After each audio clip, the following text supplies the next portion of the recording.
It's one of those days again where there are games on TV all day long. It's great.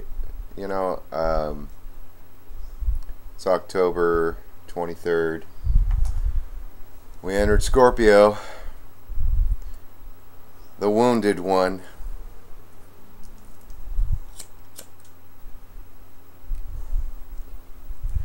I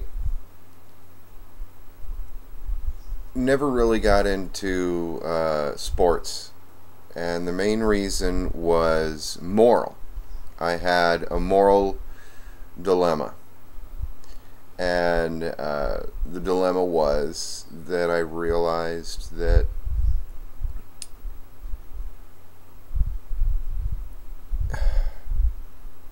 people didn't always have good sportsmanlike qualities. And I guess I took it too seriously,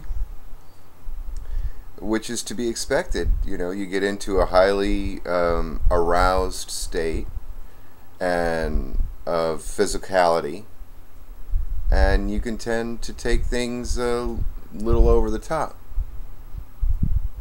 But as I got older, and I'm physically disabled, I have a low back injury and some permanent, pretty severe nerve damage. But I'm working with it really well. I feel very grateful. I'm able to walk.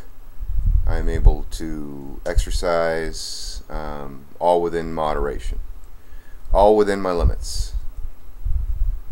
But as I got older and I had to face all of these difficulties and challenges, I really realized, especially the last 10 years, how difficult it is to, I'm 42, to build yourself back up from a previous state. And in comparison to someone who maintains or has had a heightened physical state prior to. I'm not saying it's easier or harder. It's, in my experience, pretty damn difficult, and I just think psychologically that if I had prepared myself with physical challenges to the point of where I knew what I was getting into, I knew what to expect, I might be able to roll on through these challenges with less complaints. Anyway, I'm watching all the football games, just a couple of the football games, and you know, I really enjoy football, basketball, rugby. Watching the baseball, we got the World Series on tonight. I'm excited.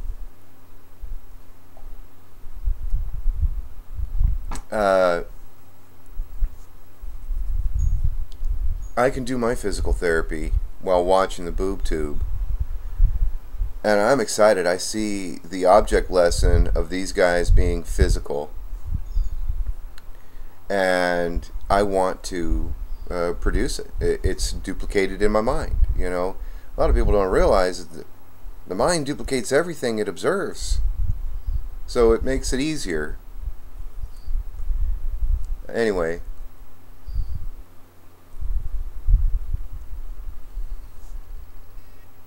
I was reminded of this book,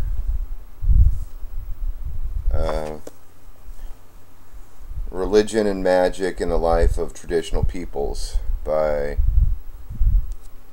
who is that? Alice Child, Irvin Child. And, you know, they speak in scientific language so as not to say definitively this is the way it is.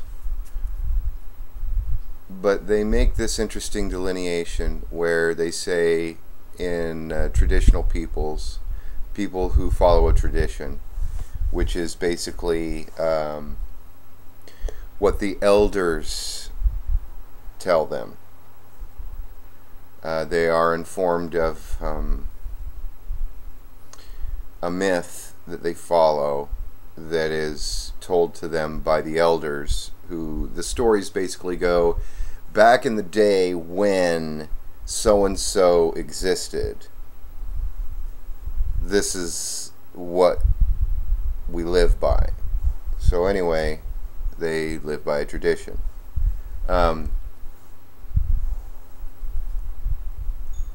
They make this delineation that the traditional peoples that have a main god that is beneficent or boon bestowing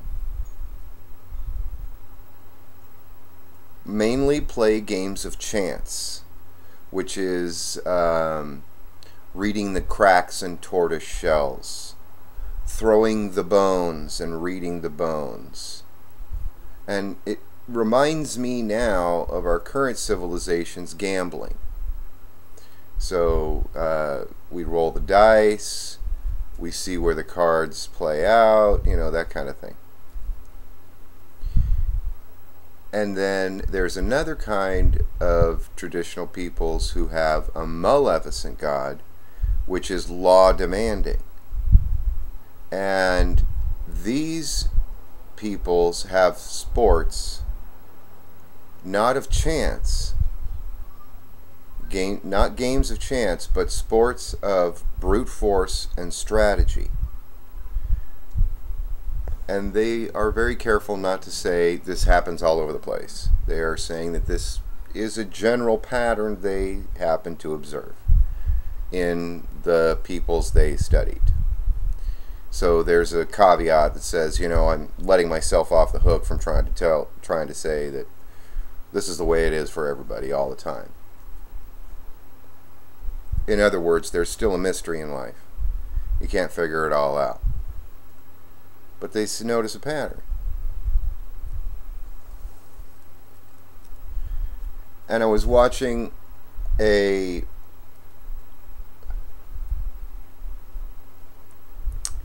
YouTube clip by John David Ebert, and he was mentioning Schopenhauer. He was talking about Schopenhauer.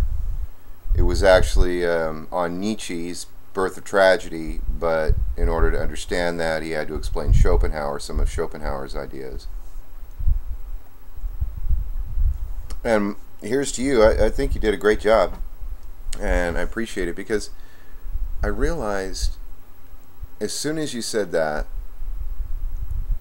I looked around in my world and I realized in fact, that night I was watching the World Series, and I looked at it and I said, oh my gosh, they're joyfully participating with the phenomena of time.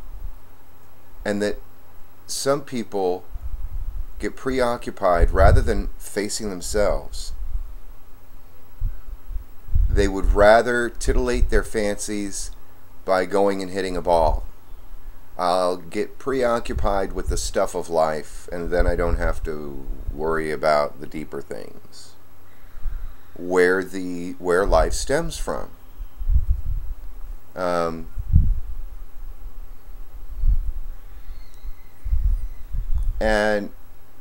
in that clip, he also mentioned Socratic man.